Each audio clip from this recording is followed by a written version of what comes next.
Hi friends, science blog চ্যানেলে আপনাদেরকে স্বাগত। আজকের যে বিষয় নিয়ে আলোচনা করব তা হলো এসএসসি সম্পর্কিত খবর নিয়ে। কার নির্দেশে সুপার নিউমেরি পোস্ট?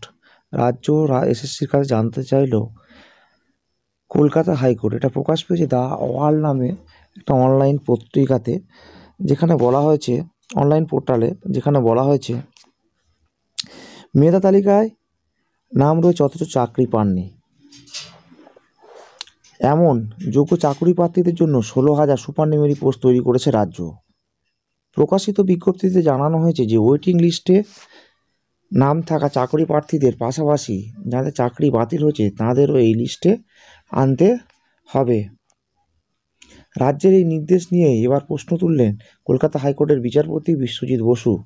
আগামী সোমবারের মধ্যে এ ব্যাপারে রাজ্য এবং এসএসসিকে কারণ দর্শানোর নির্দেশ দিয়েছে আদালত। প্রসঙ্গত, এই মামলা এর আগে সিবিআই তদন্তের নির্দেশ দিয়েছিলেন বিচারপতি অভিজিৎ গঙ্গোপাধ্যায়। বিচারপতির এই নির্দেশকে চ্যালেঞ্জ করে ডিভিশন বেঞ্চে মামলা হয়। সেখান থেকে মামলাটি এখন সুপ্রিম কোর্টের বিচারাধীন। অন্যদিকে এই সুপার নিউমেরিক পোস্ট তৈরি নিয়ে পৃথক একটি মামলা দায়ের হয়েছিল কলকাতা হাইকোর্টের বিচারপতি বিশ্বজিৎ বসুর এজলাসে।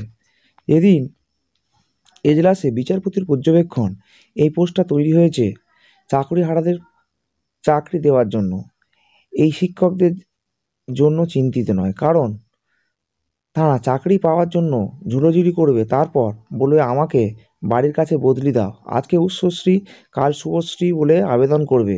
পিএ, বেতন সহ একাধিক বিষয় নিয়ে মাথা ঘামাবে, আসল কাজ পড়াবে না।